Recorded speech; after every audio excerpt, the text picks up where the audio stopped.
Hello and a warm welcome to Nationwide on the NTA.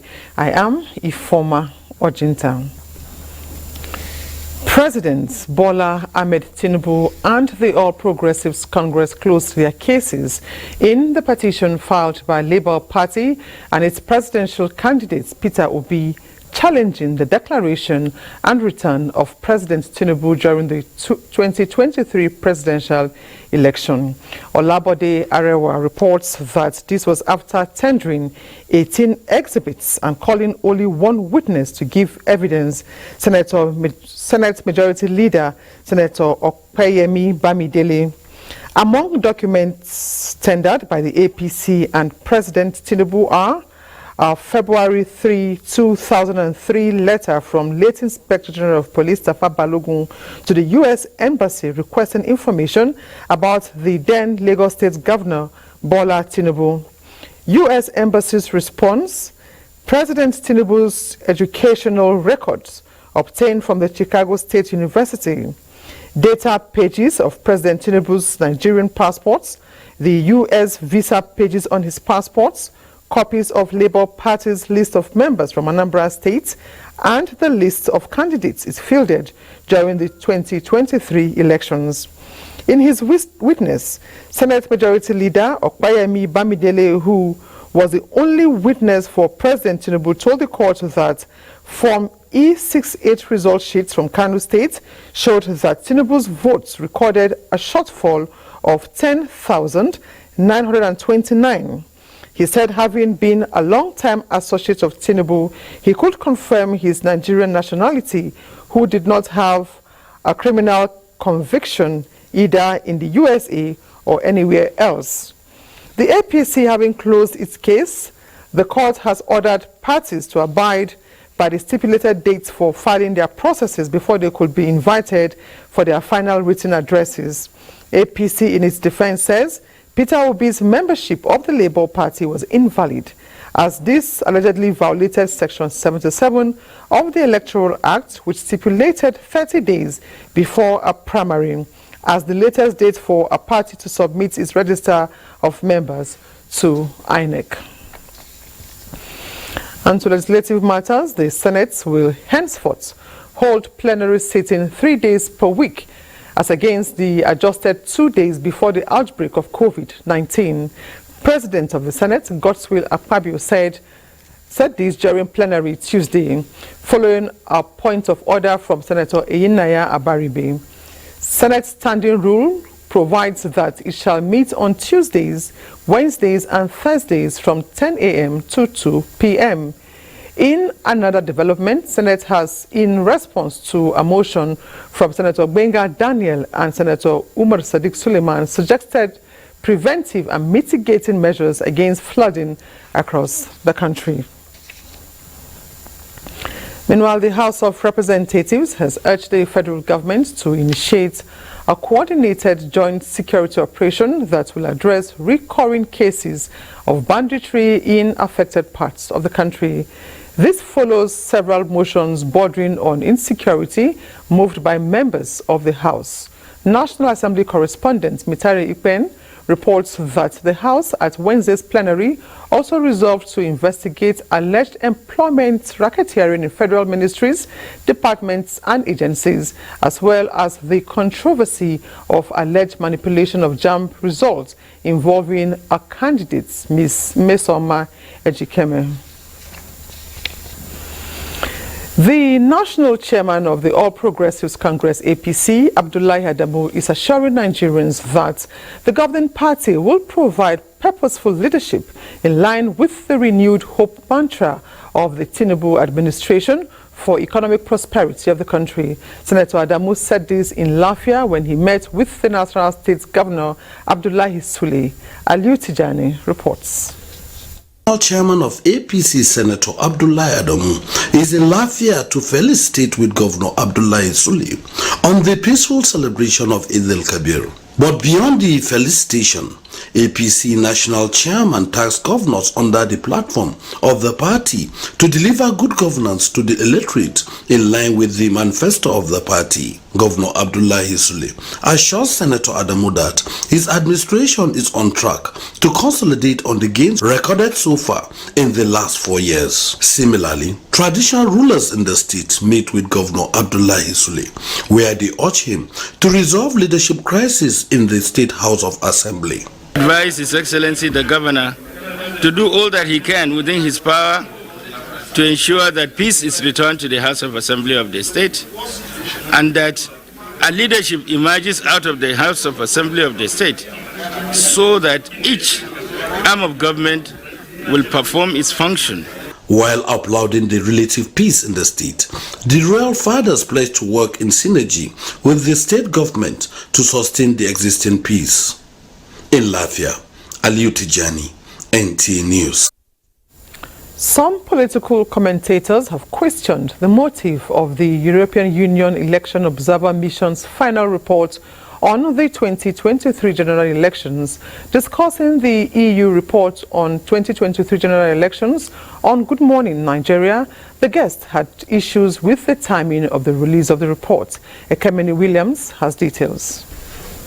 The recently released European Union Election Observer Mission final report on Nigeria's 2023 general elections alleged that there were shortcomings in due compliance with the electoral law and administration of the election. This has generated considerable controversy, with the federal government pushing back and rejecting the findings. Some political commentators on the program took exception to the report and described the tone and timing of the report as questionable. So what is even the motive of you coming? We don't go to observe election in France. We don't go to observe election in Britain. Why are you even here in the first place? You cannot ask yourself, we've had this election since February, March. Why is the report just coming out almost 5 months or thereabouts? Do you have an agenda that we are not aware of?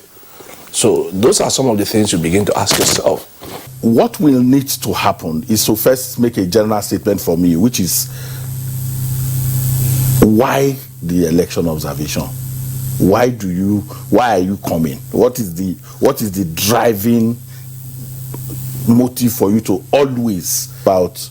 Is it that we can't do it well, and that there's always a need for you to come help us? They said the number of EU observers was small relative to the large number of polling units in the country, and the report could not therefore be representative of what occurred across the country. They, however, advised the government not to dismiss the entire recommendations contained in the report, such as ensuring the safety for journalists and insulating civil society organizations against external interference.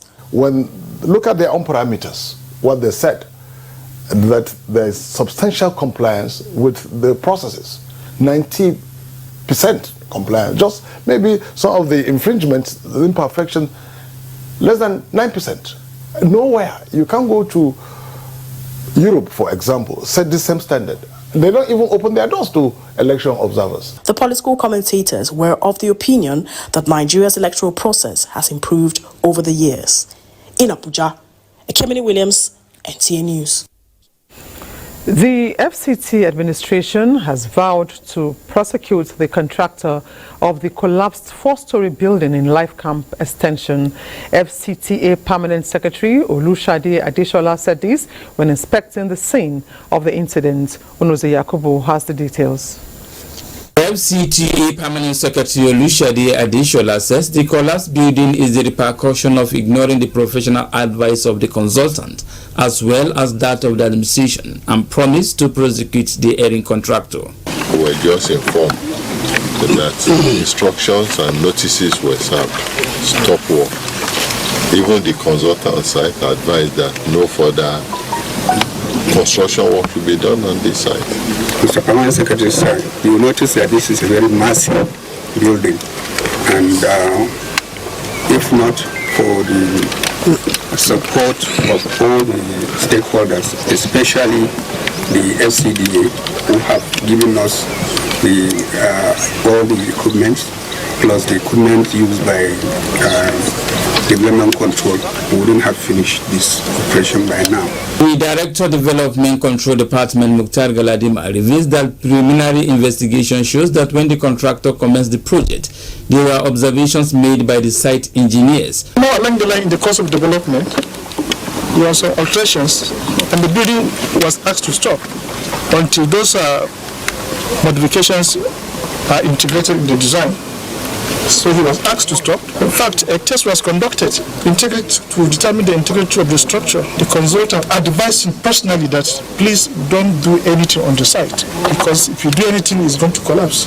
He added that the contractor, after defying the earlier directive, mobilized to the site during the Salah break, resulting in the unfortunate incident which occurred when the workers attempted to cast on the existing structure. The High Court of the FCT sitting in Kuje has adjourned to 13th November 2023 for the hearing in a civil matter filed against Premier Academy Lugbe and 3 other defendants on alleged abdication of duty of care to one of its students.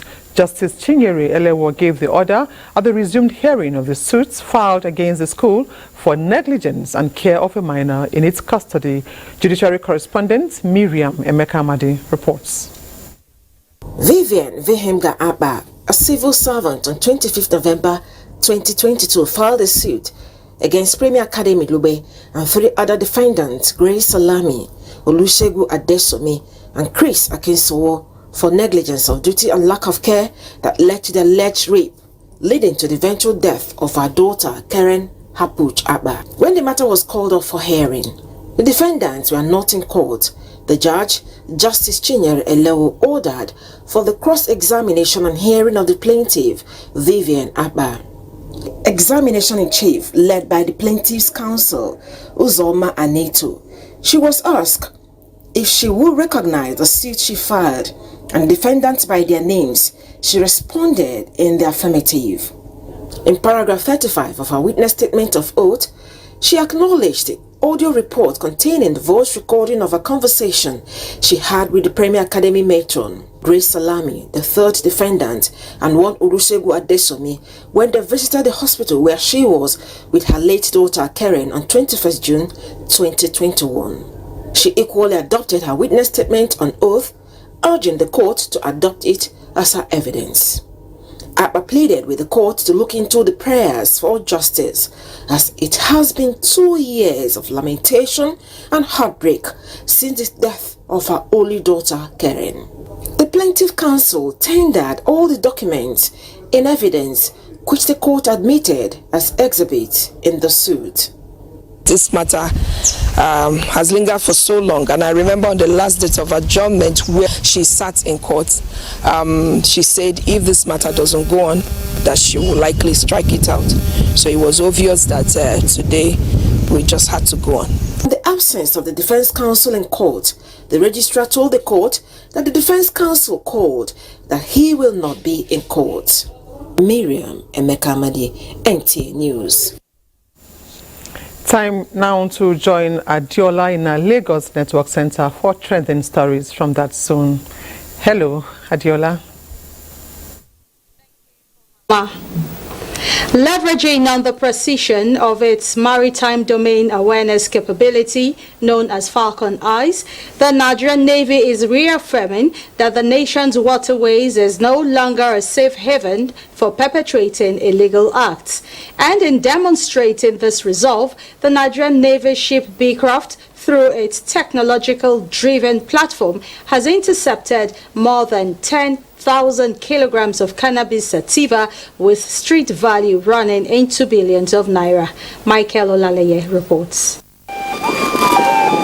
It is the constitutional duty of the Nigerian Navy to keep an eye on the sea, and in simplifying this mandate, investment in technology is steadily complementing regular patrol and surveillance. The effectiveness of this maritime domain awareness platform instituted by the Navy came to play on the 3rd of July 2023 when satellite imagery detected transshipment of cannabis sativa from a boat to a waiting vehicle somewhere around the ocean shore in the Bejulek area of Lagos. So if you calculate that 50. According to the commander of NNSB Croft, the Navy's response through a patrol team forced the smugglers to navigate their escape, leaving behind 200 bags of cannabis sativa, with each weighing 50 kilograms. In as much as we have been able, to prevent this consignment from entering into the society, I think that alone will serve as a deterrent. The Navy says it is aware of the nexus between drug, crime and violence, so it is ensuring the maritime environment is safe for legitimate businesses to thrive. The Nigerian Navy will remain poised and resolute, and we are not going to leave any stone unturned to go after these criminals and ensure we make the maritime environment safe for the economic prosperity of our dear country. While promising to hand over the consignments to appropriate agency for possible prosecution, the Navy says due process will be followed in carrying out this task. In Lagos, Michael Olaleye, NTA News. Flooding is a major challenge during the rainy season, and Lagos, being a coastal state, is no exception, as residents have their share of horror stories whenever it rains. Diana Jale in this report takes a look at how menacing the flood situation in Lagos is and what the state government is doing to check flooding in the metropolis. Lagos State, a mega city with a population of more than 20 million people, is surrounded by water, with most of its residents living close to beaches and flood-prone areas. Whenever rain falls, sincerely speaking, we experience floods all over, everywhere. Drainages are blocked, so they need to make the drainages bigger, wider. The drainages are not effective. Relevant authorities say they are currently working hand in hand with about 25 communities identified as flood-prone areas to reduce the effects of flooding in the state. Immediately after last year's rainfall, we reviewed our actions, identified gaps, and based on these gaps, we looked at those communities that were mostly affected and the actions that were needed to prevent reoccurrence. Wetlands should also be evacuated. I mean, places that are natural buffers for excess water in the ecosystem should be returned to what they are as natural buffers. And I believe strongly with these measures, the government would have been able to a large extent, reduce by a great percentage the incidence of flooding in the state. Despite awareness campaigns to check indiscriminate disposal of waste in drainage channels to ensure free flow of flood water, the challenge persists. There must be an enforcement that is not only for the people, but for both the government and the people, so that when somebody fails this enforcement, it's not going to be like, oh, I know somebody somewhere that can save me. Respondents insist that proper implementation of laws and more proactive flood control measures would go a long way in mitigating the devastation associated with flooding in the state. In Lagos, Diana Ajale, NTA News. And those are the stories from Lagos for now. We do like to remind you that you can still follow this news broadcast live on our website at nta.ng/live and on our other social media handles displayed on the screen for updates. We will join Felicia in just after this break for more reports on Nationwide. Do stay with us. Subsidy can no longer.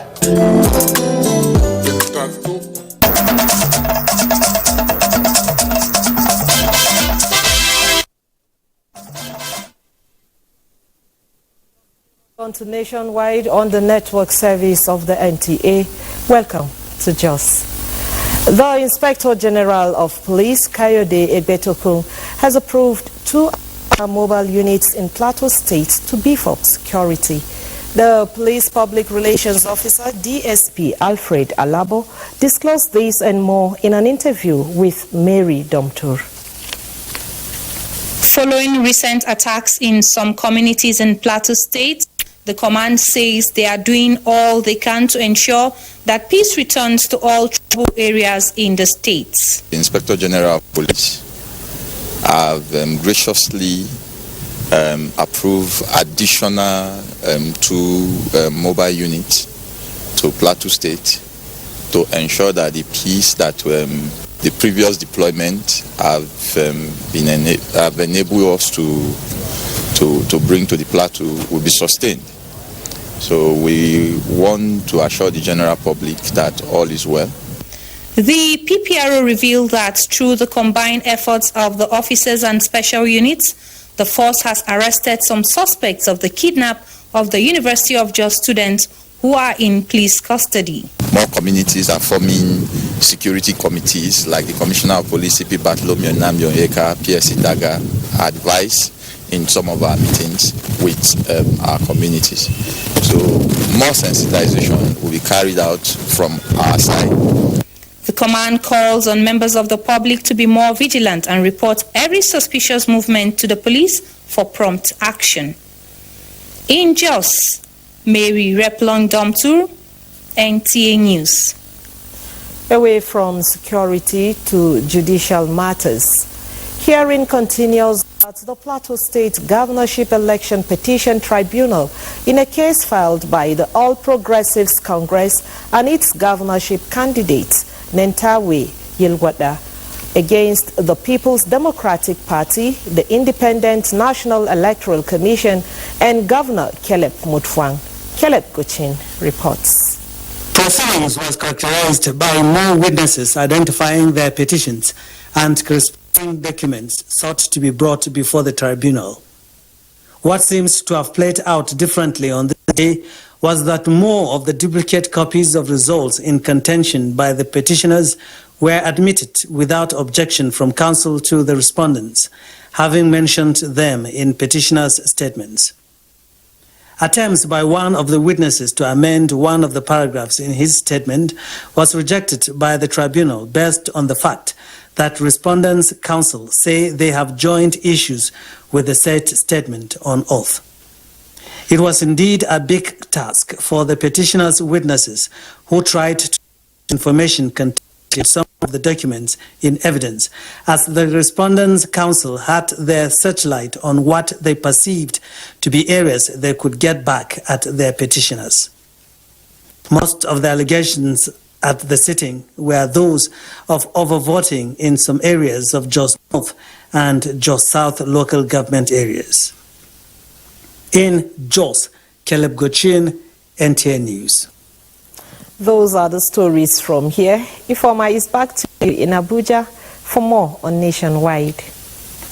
Thank you very much, Felicia. Now, the Ibira People's Forum in Kogi State believes that the completion of Ajokuta Steel Company Limited holds the key to realizing President Bola Ahmed Tinubu's vision of positioning Nigeria as one of the industrialized nations. Ahmed Jimbong, they said the president reported that the president of the forum expressed this sentiment during a meeting held at the company's complex. Ajaokuta Steel Company Limited, one of the steel mills in Nigeria located in the Ajaokuta area of Kogi State, was established as a federal government initiative to boost the nation's economy. However, despite being conceived over 4 decades ago, the steel company has been unable to commence full operations. Concerned about the company's inactivity, a pressure group called the Ibira People's Forum, representing the central senatorial districts of the state, believes that President Bola Ahmed Tinubu's administration possesses the strong determination to revitalize the steel company. They anticipate that the company, once operational, will have the capacity to create 10,000 direct employment and 500,000 indirect employment for the youth population. Additionally, the group expects a reduction in the importation of iron rods and flat sheets, as well as an improvement in power generation within the country if the steel company undergoes an overhaul. There is no doubt in our mind that your desire and political will to industrialize Nigeria will be realized through the completion of Ajaokuta Steel Complex. We appeal that you should facilitate the resuscitation of Ajaokuta Steel Complex to put Nigeria on the global industrial nation. The forum expresses its appreciation to key individuals involved in the revival of Ajaokuta Steel Company Limited, particularly Governor Yaya Bello.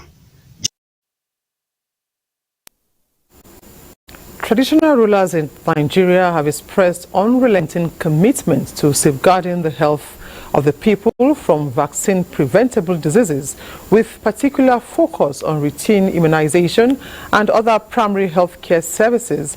This was at the quarterly review meeting of the Southwest Traditional Leaders Committee on Primary Health Care Development held in Akure, Ondo State.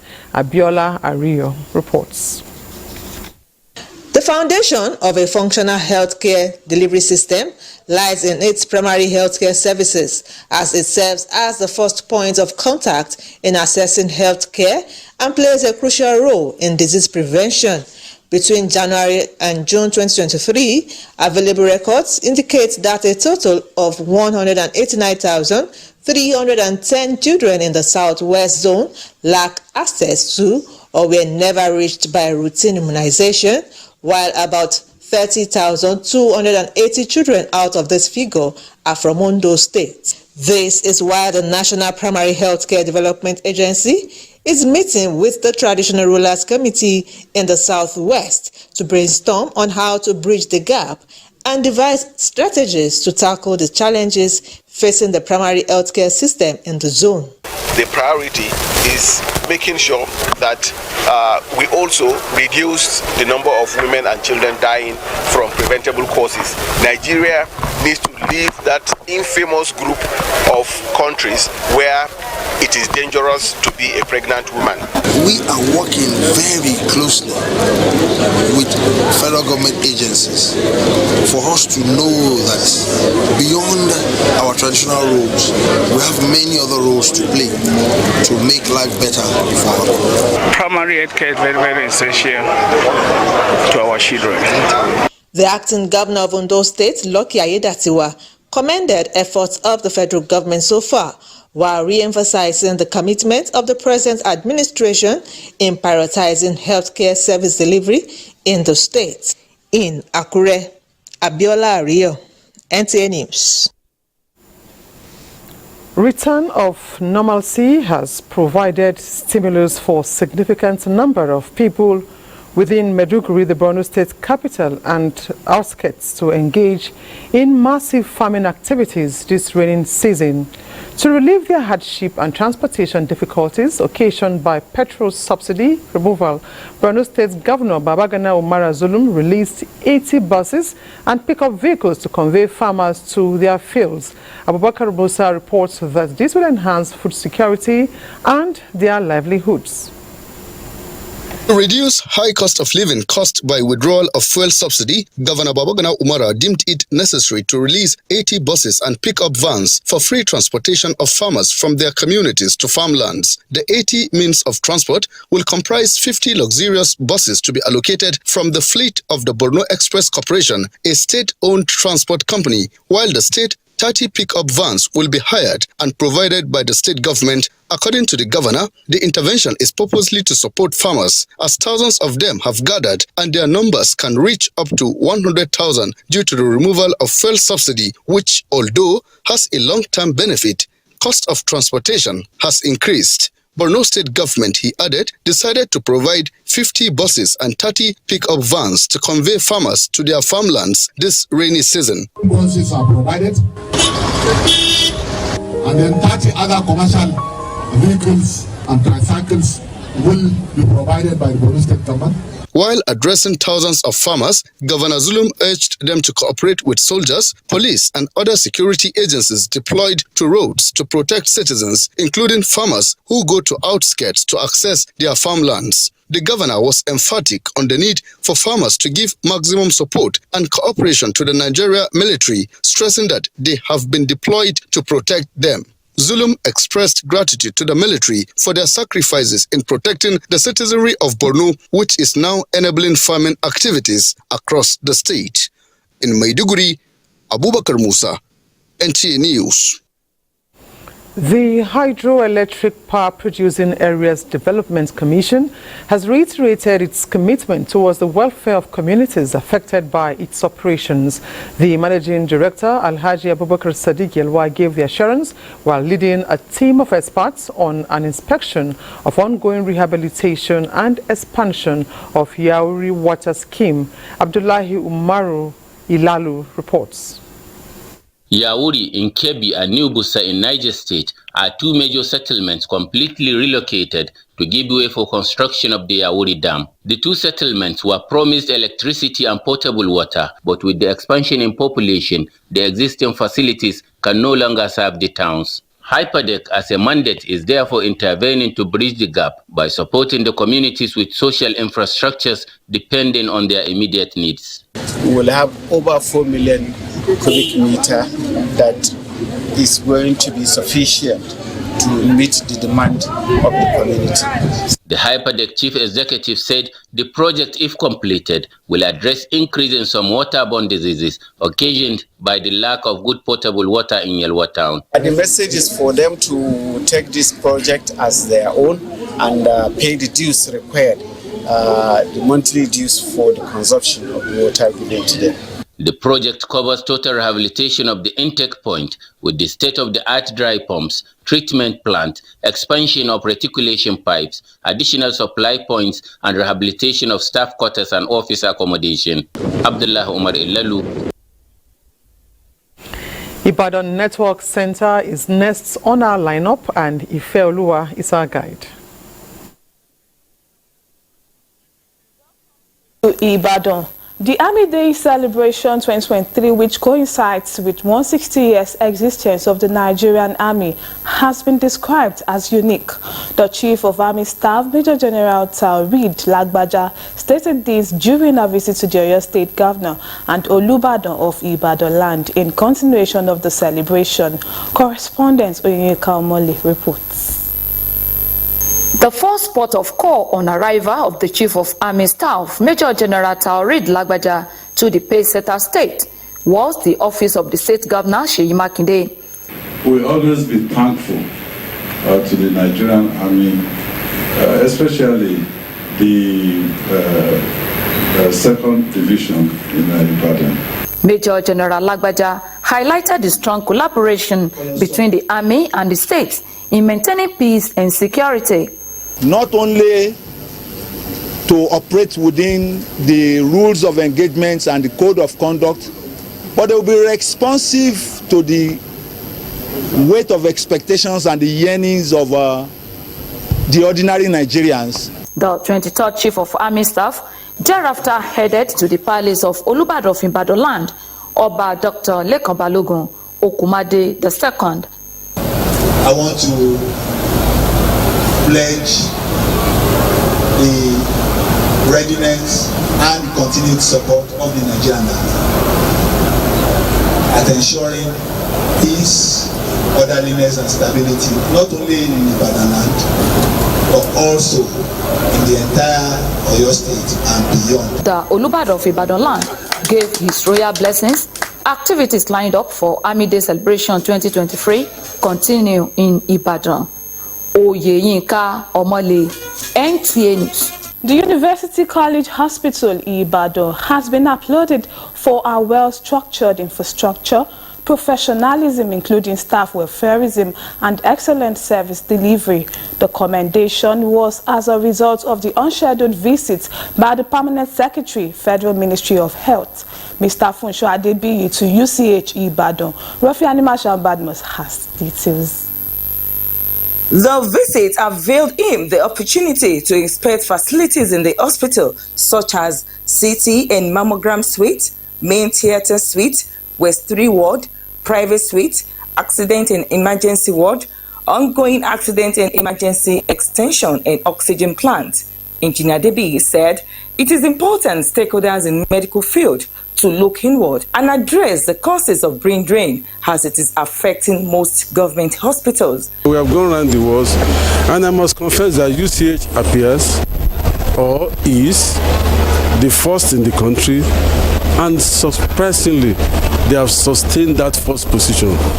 In order of quality of staff, sense of dedication of staff, commitment, in spite of financial challenges, I went around and I couldn't help but to say, great UCH, they have done wonderfully well. Earlier, the permanent secretary held a meeting with the management staff of the hospital in Ibadan.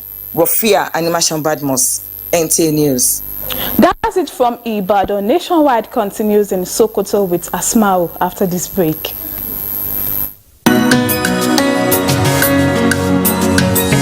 Our administration will govern you only on your behalf, but never rule over you. We shall consult and dialogue, but never dictate. We shall reach out to all, but never put down a single person for holding views contrary to our own.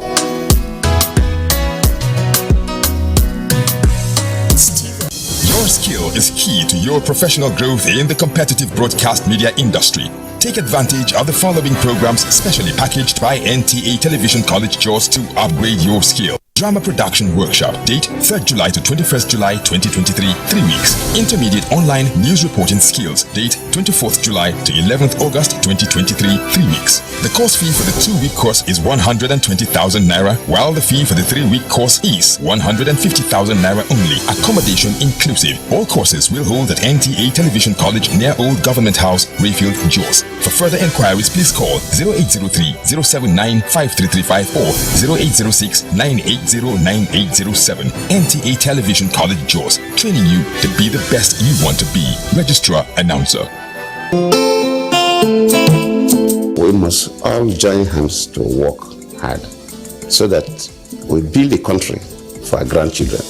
My hope is that we develop as a nation where every citizen is given his due right. There is transparency, honesty, and integrity. Put the interests of this country first and foremost. Interest of Nigeria is being one nation, one people. The need, if I mean, to put things right, things that have gone wrong before, to try and put right, for the love of country.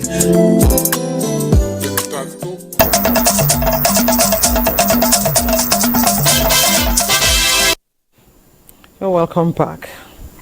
President of the ECOWAS Commission, Dr. Omar Alieu Toure, has charged member states to be more committed in the fight against terrorism in the sub-region, reiterating the need for funding, which at the moment is at its lowest of 0.025%. This was at the second steering committee meeting on eradication of terrorism in the sub-region in Guinea-Bissau. Oyeyemi Ajayi has details.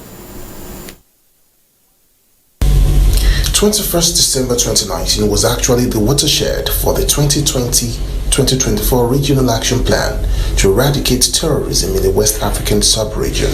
This came after the review of the existing security initiatives, creating the need for a single plan of action on fighting terrorism and other vices, with the approval of the establishment of a steering committee to validate the activities of the plan, amongst others.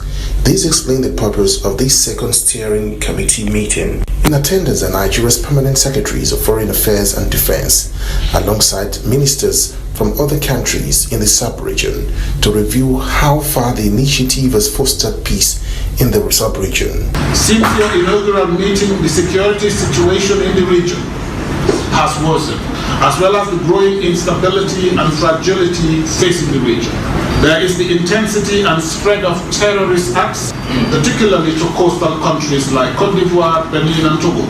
Of concern now is funding, which the President of the ECOWAS Commission charged the member states to comply, as much still needs to be done in the fight and funding remains non-negotiable. ECOWAS have a budget of 2.3 $3 billion to fund the regional counterterrorism mechanism, fight against terrorism for 5 years, which it was agreed that $1 billion should be sourced internally within the member countries, while the sum of $1.3 billion should be sourced from partners outside the region. So it was, so far it's only Nigeria and Ghana that made contribution to that fund.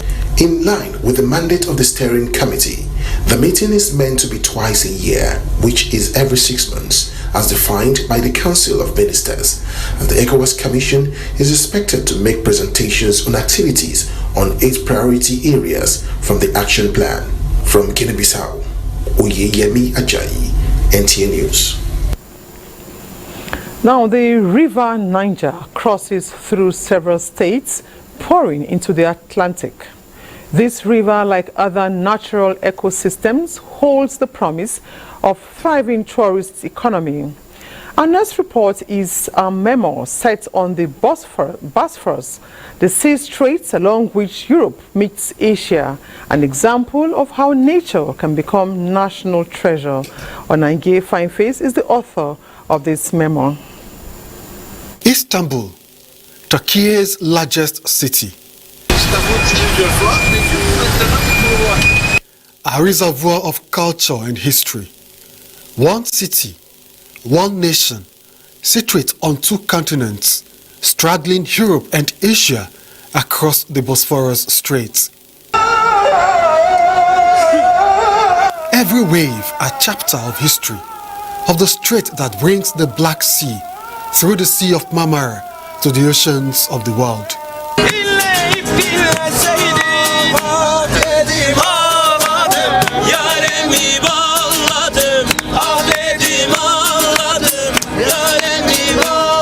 The Bosphorus experience is a love story told in ceaseless waves.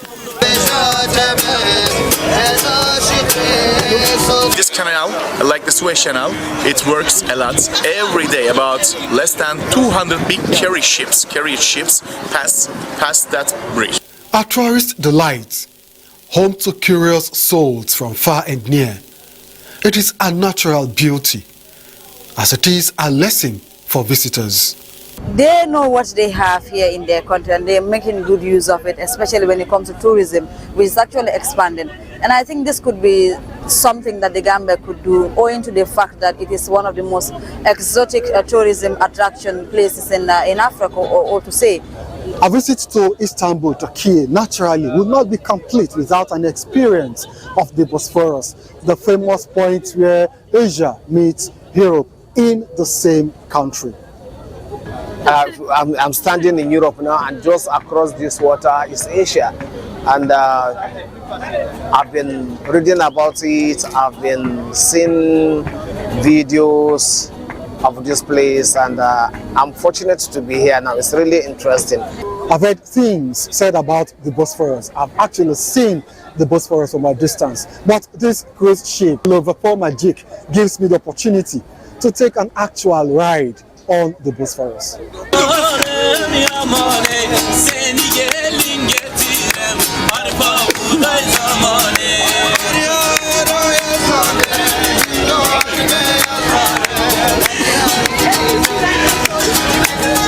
It's a journey that began on the wings of anticipation and great expectations. The journey ends with a sense of fulfillment that, like the flowing verve of the Bosphorus, the many sons of my country, Nigeria's natural potentials, will rise sooner than later.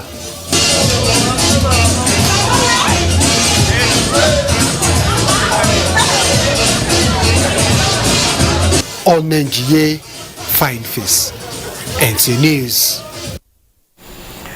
And back home, revamping alien industries and economic diversification of the federal government will help to strengthen the value of the naira among world currencies and further boost the nation's economy.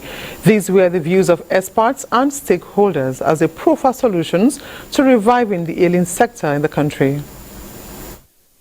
Described as the melting point of Nigeria, Lagos remains the commercial nerve center of the country and West Africa.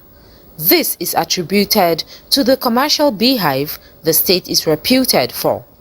Several manufacturing companies are located across the state, and one of such is the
then naturally it expands the business. By revitalizing the textile sector, we can foster sustainable growth, reduce dependency on imports, and promote the Made in Nigeria brand globally. Experts and stakeholders agree that government at all levels must be intentional with the funding of the manufacturing sector, as it is the catalyst for the economic growth and development of Nigeria. In Lagos, Hingino John Adams, NTA News. The new petrol pump price, now subject to market forces, has come to stay. As motorists contend with the reality, conserving fuel has become a priority for most motorists. Lydia Sampson reports on the methods and ways motorists are adopting to reduce their vehicle fuel consumption. For most motorists, conserving fuel and calculating movement before the introduction of the new pump price was not a priority. Now it is. And do you know, there are genuinely ways to conserve your fuel? Well, I'm not a professional driver, but since it is about conserving fuel, and with the new pump price, I'm truly interested. Gloria Essen is a journalist resident in Abuja. Her sentiments resonate with most motorists. Initially, I used to fill the tank confidently with 12,000 naira, but right now, I just bought for 20,000 and it didn't even get to half tank. It's very difficult and it's hindering my movement. It's making me calculate where I need to go. Anywhere that is not important, I am not going. Before the new petrol pump price regime, most motorists interviewed say they drive themselves on intercity journeys even for trivial reasons. Now, in order to reduce fuel consumption, calculating movement is synonymous with calculating cost implication. Me, there's no special thing that I'm doing other than when I have a place to go to, I ensure that I go to like 3 places in one outing. Usually, or before now, I used to go to like anywhere I want to go to, I just go. But now I will calculate, go here, go there in one run. It works for me. My car showed red and I need to get to the city center. I got to the filling station, then I said, fill my tank. No, I was still living in the past. I didn't know that the price now is 540. So it was going, I just sat in my car, they were filling my tank. When the attendant told me, okay, your money is 42,500. With your injector cleaner 25, that means you have 45,000 to pay. I said, what? 45,000? I use my car now to my office, to my house, to the church, and back home. No unnecessary movement. There are many false conceptions on how or even what can reduce fuel consumption while driving. I went to the filling station. They showed me one tablet that I should buy and put in my fuel tank, that once I do that, my fuel will not go down. I told her I'm not buying because I'm suffering from fuel. I will now go and buy something that will knock my engine. Some people say once you get to a place, put off the engine. If you get to a slope, put off the engine and just slide down. But all those things to me seem very dangerous, so I don't do them. Yabagi Yusuf Sani is an oil and gas expert. motorists now have to adjust to the realities, the new realities. One of them is their habit of, driving, and also the usage of fuel.